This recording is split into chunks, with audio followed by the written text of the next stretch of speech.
Sali Berisha mori atë për të cilën kishte hyrë, ai kishte hyrë për t'i humbur zgjedhjet dhe për të legalizuar partinë. Të dyja këto i arriti. Lista e kandidatëve të PD-s fliste qartë më shumë se çdo fjalë në takime. Duan vetëm besnik, qendrështar në momente të vështira dhe njerëz të paaftë.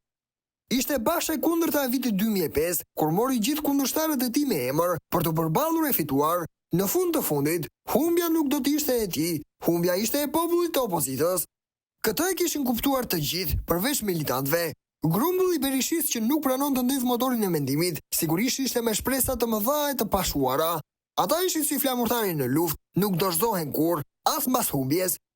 Por përtej tyre, njerëzit kishin filluar të merrnin masat e veta, me që Berisha e mori bajrakun e vet dhe do ta ndaj me Mulin, Vokshin, Melisën dhe Erisën, e jo me njerëzit që kanë ide dhe vota, le ta mbaj. Ata kishin dy rrugë, e para të ishin si milingona pundore që do të mbledhin vota për eunukët intelektual të Berishës, në listat e hapura si Sejman të Sejmanit, ose të dilnin e të përpiqeshin për vota.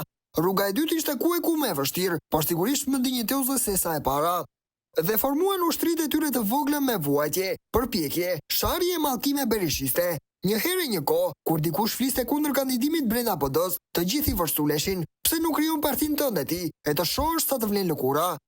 Kur krijon partinë të thonë, çon ujë te mulliri Edi Ramës, je krijesë e ti. Në fakt në mullirin e Edi Ramës çoi ujë Berisha që i largoi. Njerëzit kanë ambicie, nuk pranojnë të jenë zarre të një Sejmani si Flamur Noka. Nëse përfundojnë aty, ikin, sepse mendojnë që janë më të aftë se aq. Po ai vodhi Edi Rama zgjedhjet. Unë nuk e di se nuk jam në terren, po të supozojmë që i ka vjedhur totalisht. Ka vjedhur 400.000 vota në çdo zonë elektorale, në çdo qytet, fshat, lagje, shtëpi, i ka bler përmes favoreve, pensioneve, faljes së gjobave e 1.000 mekanizmave të pushtetit. Ka bërë masakrë elektorale. Po, fajtori kryesor i kësaj masakre është Edi Rama. Po ç'do të bëjmë? Të qahemi, viktimizohemi, të ankohemi te ndërkombëtarët, të mendojmë se dikujt do të vijë gjyna për ne? Qaraman prej 12 vitesh, të nënshtruar, ankues, akuzues, besnik pa kushte dhe zhurmaxhinj, i marrin njerëzin atij që mendon ndryshe. Bëni pra diçka. Fjalët nuk pinë ujë më. Militantët vuajnë arrogancën e pushtetit, mungesën e një vendi pune, vështirësinë e biznesit, shfuqizimin e hapur të krahimizmit, mungesën totale të një pushteti sado të vogël.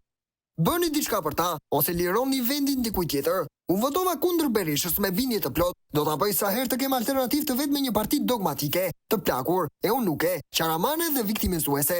I vetmi dëshpërim që kam për këto zgjedhje është që partitë e reja, të gjitha, nuk morën mandatet e merituara. Me mundime të mëdha, morën 3-4 deputet, me zemër në dorë, nuk duhet të dekurajoni kurse si. Për sa kohë Partinë Demokratike e udhëheqin dogmatik, ignorant e servil, njerëzit do ta braktisin çdo herë më shumë. Presioni i tyre do ta reformojë atë parti dhe ndoshta mund të krijojë kushtet për një frymë të re. Kjo është një përpjekje për të bërë diçka, shkruar nga Ermal Mulosmani.